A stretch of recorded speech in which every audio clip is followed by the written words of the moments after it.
Welcome to the deep dive. Yeah. Today, we're going to tackle public speaking. Ooh, fun. We're going to learn how to make your words, hit with the force of a hammer. Awesome. We're extracting wisdom from Dale Carnegie's The Art of Public Speaking.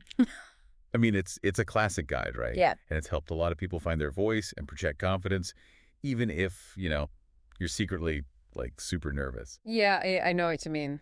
We'll even uncover why thinking of your speech as like a silver flood, A silver flood. yeah, it can actually make you a more compelling speaker. Interesting. What's fascinating about Carnegie is he goes beyond mere techniques. Yeah. He dives into the very essence of what makes a speaker powerful, Yeah. the speaker themselves. Okay, let's unpack this. Mm-hmm. Right from the start, Carnegie throws down like a truth bomb. Uh-huh. He's like, methods are secondary matters. Having a full mind, a warm heart, and a dominant will are like more important than any trick or technique. It's like having a powerful engine in a car. Okay. The techniques are like the steering wheel and the pedals, but without that engine, you're not going anywhere. Gotcha. A speaker lacking this inner strength is, as Carnegie puts it, a wooden image dressed as a man. Oh, wow. You need that spark, that genuine enthusiasm to really connect with your audience. And that connection can be a bit unnerving, right? Yeah. Carnegie talks about this strange sensation a speaker might feel when faced with like a sea of expectant faces. Totally. He describes it as, like a nameless thrill pervading the atmosphere. Ooh. Tangible, evanescent, indescribable. It's like that hyper-awareness, right, of the audience's gaze, a feeling many experience as stage fright. So how do we overcome that feeling? Yeah. I'm guessing conquering that fear is crucial for anyone who wants to, master public speaking. Carnegie's answer is powerful. This strange sensation vanishes completely the moment the speaker forgets self and throws his whole being into the task of interesting and instructing his hearers.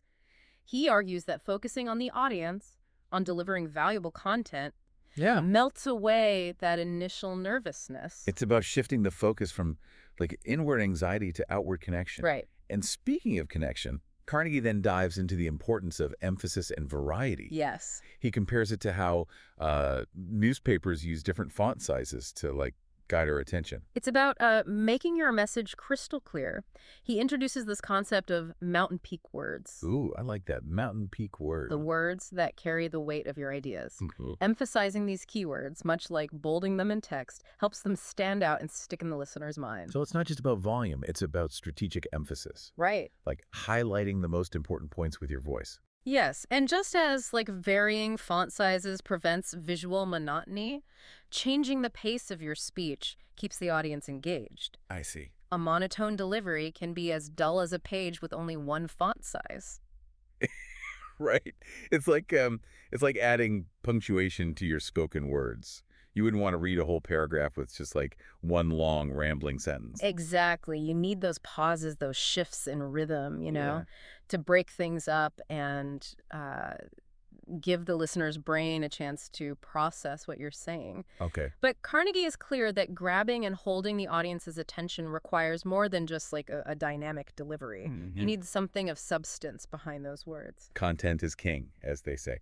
He makes this point with a rather amusing analogy. Imagine a tour guide who's supposed to show you the highlights of New York City, Oh, yeah. but instead gets lost in Chinese laundries and boot-blacking parlors on the side streets.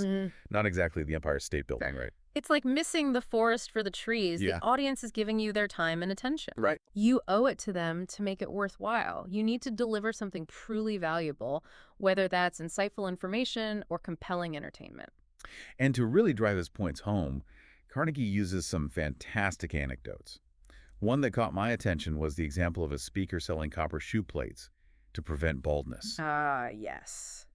This is where he shows the power of storytelling and enthusiastic delivery, even for seemingly outlandish ideas. The speaker claimed that by harnessing the Earth's electricity, these copper plates could magically stop hair loss. I mean, it sounds ridiculous. Mm-hmm. But Carnegie points out how the speaker's passion and vivid language actually convinced people. It's about painting a picture with words. And Yeah. Carnegie himself is a master of imagery. Describing the success of this speaker, he says, the money poured in on him in a silver flood. Wow, a silver Now, flood. that's not just reporting a fact. Right. It's creating an experience for the reader. It really makes the point memorable. Yeah. Speaking of memorable, what does Carnegie have to say about preparing a speech that will actually stick with the audience? He's a strong advocate for thorough preparation, both in content and delivery. In fact, he believes in memorizing speeches. Memorizing, wouldn't that make it feel stiff and robotic? Interestingly, he brings up William Ellery Channing, a renowned speaker who praised the art of recitation. Okay. Channing argued that memorization allows the speaker to focus on delivery and connection rather than fumbling with notes. So there's a place for memorized delivery. Mm. But I'm guessing Carnegie isn't suggesting we become emotionless robots reciting lines. Definitely not. He also talks about the value of extemporaneous speaking, which is more about like having a deep understanding of your material and key points, Gotcha. but allowing for flexibility in your delivery. So it's like having a map, but being open to taking different routes depending on the terrain? Precisely.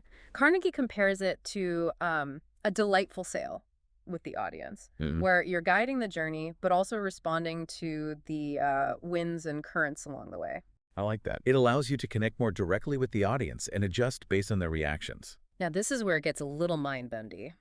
Oh, Carnegie introduces the concept of the crowd mind. yes. He suggests that crowds are more susceptible to emotional appeals than individuals. Interesting. They're driven by a kind of collective consciousness that can be incredibly powerful. So it's like a hive mind, Kind of, yeah. where everyone's individual thoughts and feelings like kind of melt together into this like larger entity. In a way, yes. He gives a pretty intense example to illustrate this, the flagellation craze in the 11th century. Wait, flagellation as in self-whipping. Exactly. Ouch. Carnegie's point is that emotional fervor, especially when amplified by a crowd, can lead to some pretty extreme behaviors. It's a stark reminder of the power and potential danger of group dynamics. Wow, that's a powerful image. But for speakers, understanding the crowd mind is crucial for crafting messages that resonate, right? Absolutely. It's about knowing how to evoke a desired response, whether that's inspiration, laughter, or even a call to action. Yeah. You need to understand the emotional undercurrents flowing through your audience. Speaking of powerful language, Carnegie also dives deep into the importance of choosing the right words. He even quotes the French stylist Flaubert, Oh, yeah. who believed that for every idea, there's one word for expressing it, only one verb to animate it, only one adjective to qualify it. Powerful. He argues that language is the foundation of effective communication. Vivid language, like using epithets, those descriptive words like old fox instead of just sly fellow, can paint a more compelling picture. Yeah, I see what you mean. Or using onomatopoetic words like crash, Right. that mimic the sounds they describe, Yeah. can make your speech more visceral and engaging. Exactly. He stresses the importance of cutting out unnecessary words, those modifiers and connectives that clutter your message.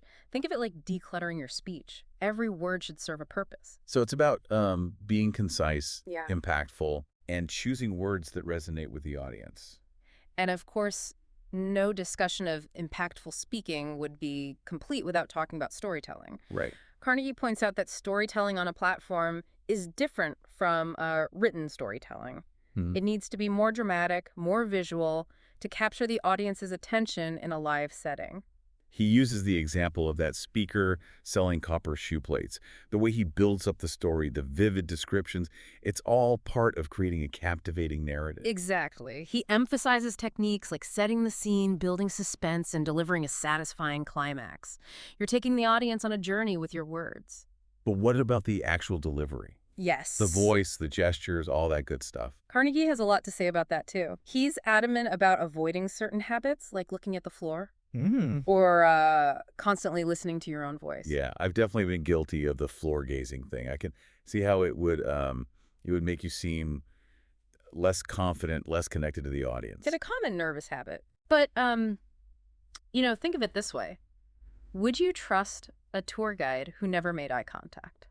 Probably not. Eye contact helps build trust and connection. He also talks about the importance of deep breathing for voice support and resonance. Remember that analogy of a weak voice being like a bullet with little powder? Yeah. It makes sense. A strong voice commands attention and helps carry your message to the back of the room. I've definitely heard speakers who, like, strain their voices trying to be heard. It's not pleasant. He also emphasizes the importance of practicing these techniques in everyday life. Okay. It's about building those habits of confident, clear, and engaging communication. Right. That will serve you well in any situation, not just on stage. We've covered a lot of ground here. Hmm. Confidence, emphasis, variety, compelling content, storytelling, voice projection, and delivery. Right. But it feels like there's, like, one more piece to this public speaking puzzle. You're right. Carnegie closes this part of his discussion by reminding us that while techniques are important, they're ultimately just tools. So it's not enough to just master the techniques. Right. You need something more. Exactly. He brings us back to his initial point about the importance of a full being, someone with a full mind, a warm heart, and a dominant will. It's about having something to say, something you believe in, something you're passionate about. Precisely. It's that passion, that conviction that truly makes a speaker powerful.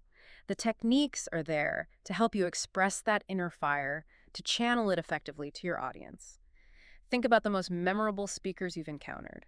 They likely had a certain charisma, a spark in their eyes, that went beyond just polished delivery. It makes you wonder if that's what separates a good speaker from a truly unforgettable one. I think so. It's like the difference between, reading a recipe Huh? and actually cooking a meal. Yeah. You can follow all the steps, but without that love for the craft, that Mhm. passion for flavor, Yeah. the result will be, well, bland. So the techniques are like the scaffolding, but the real structure, Right. the heart of the matter, is that inner drive. It's exactly. You've given me a lot to chew on as I prep for my next presentation. And speaking of preparation, remember those copper shoe plates? Oh, yeah. Carnegie uses that anecdote to illustrate another key point. Okay. Even with, a crazy idea, preparation and belief can take you far. So it's not just about believing in yourself, it's about believing in your message. Yes. Even if it's about, electrifying your feet to cure boldness. Exactly. Thorough preparation helps you, internalize your message, Okay. to own it fully. Yeah. And that confidence, it shines through in your delivery. Okay. So we've got the full being as the engine, Good. techniques as our tools, Yep. and thorough preparation as our fuel. What else does Carnegie recommend for crafting a truly compelling speech? He emphasizes the power of word choice. Okay. Remember Flaubert's belief that there's one perfect word for every idea? Yeah. Carnegie echoes this sentiment, urging speakers to be precise and intentional with their language. He compares vivid language to using epithets, those descriptive words like old fox, instead of just sly fellow. Those epithets add color and personality to your language. Right. It's the difference between a sketch and a fully realized painting. When using onomatopoetic words like crash, Exactly. that mimic the sounds they describe, can make your speech more, like, visceral Yes. and engaging. He also stresses the importance of cutting out unnecessary words. Okay. Like those modifiers and connectives that clog up your sentences. Think of it like decluttering your speech. Right. Every word should serve a purpose. So it's about choosing each word carefully for maximum impact. Yes. Making every syllable count. And of course, we can't forget the power of stories. Right. Carnegie argues that storytelling on a platform is different from written storytelling. It Uh-huh. often needs to be more dramatic, more exaggerated, to captivate the audience's attention in a live setting. He uses the example of the copper shoe plate speaker again. Right. The way he builds up the story. Right. Yes. Those vivid descriptions, it's all part of creating a captivating narrative. Exactly. He emphasizes techniques like setting the scene, building suspense, and delivering a satisfying climax. Yeah. You're taking the audience on a journey, guiding them through a world you've created with your words. It's like the difference between reading a play Uh-huh. and seeing it performed live. Right. The live performance adds a whole other dimension of energy and emotion. Now, what about the actual delivery? The voice, the gestures, those elements that bring the words to life. Carnegie has plenty to say about that too. He's a big believer in avoiding habits like looking at the floor Yes. or constantly listening to your own voice. Yeah. I know I'm guilty of the floor gazing thing sometimes. It's a common nervous habit, but it can make you seem disconnected from the audience. Right. Think of it this way. Would you trust a tour guy who never made eye contact? Probably not. Eye contact helps build trust and connection. He also talks about the importance of deep breathing for voice support and resonance. Yeah. Remember that analogy of a weak voice being like a bullet with little powder? Yeah. It makes sense. Okay. A strong voice commands attention and helps carry your message to the back of the room. I've definitely heard speakers who sound like they're about to lose their voice. Right.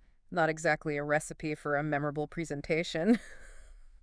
Carnegie advocates for practicing these vocal techniques in everyday life. Okay. It's about building those habits of clear, confident communication Right. that will benefit you in any situation, not just on stage. It's like training for a marathon. Uh-huh. You don't just show up on race day and expect to run 26 miles. Totally. You put in the work beforehand to, build up your strength and endurance. It's about making those techniques second nature. Right. So you can focus on connecting with your audience and delivering your message with impact. Okay. And remember, Carnegie circles back to that idea of the full being. Yeah. He's saying that mastering techniques is only part of the equation. So even with all the right tools and training, something's missing without that core essence, that inner fire. It's like having a perfectly tuned instrument but no musician to play it. So techniques are important, Yes. but they need to be fueled by genuine passion, a deep belief in what you're saying. Think of it this way. Would you rather listen to a technically flawless speech delivered with no emotion Yeah.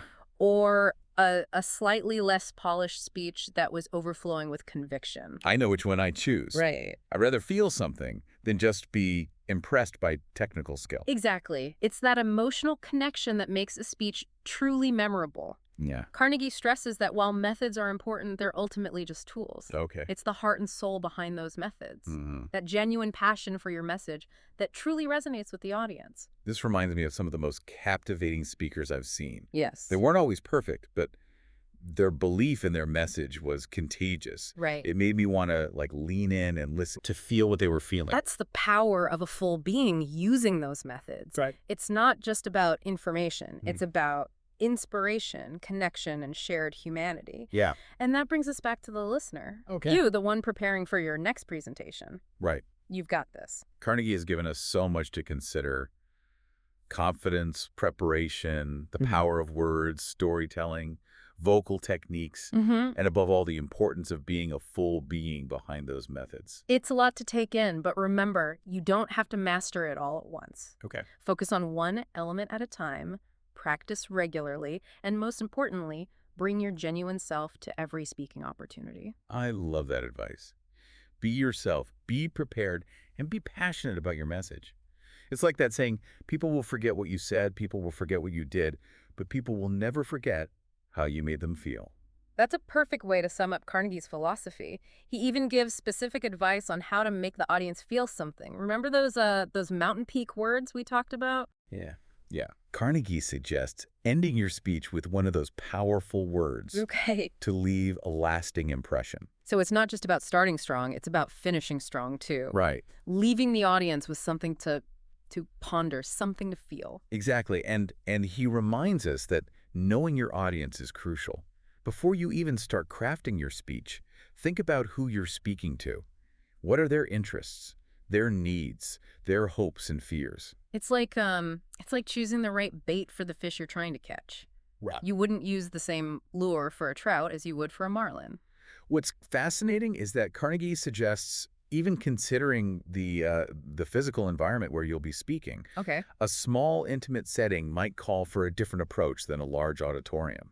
It's about tailoring your message to resonate with the specific people in the specific place where you're delivering it. So it's not just about what you say, but how you say it and where you say it. Exactly. All these factors contribute to the overall impact of your speech. Absolutely. He also gives some practical advice on handling nerves. Okay. One technique he recommends is to focus on a friendly face in the audience.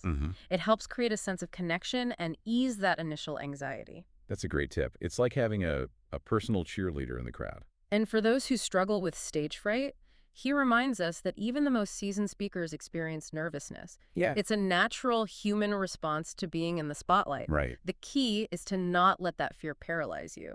He also reminds us that the audience wants us to succeed. Yeah. They're rooting for us to deliver a compelling and engaging speech. Exactly. They're not sitting there hoping you'll, trip up or forget your lines. Right. They're there to be informed, entertained, or inspired. Right. And that brings us back to you, dear listener. As you prepare for your next presentation, remember all these gems of wisdom from Dale Carnegie. Be your full self. Know your audience. Prepare thoroughly.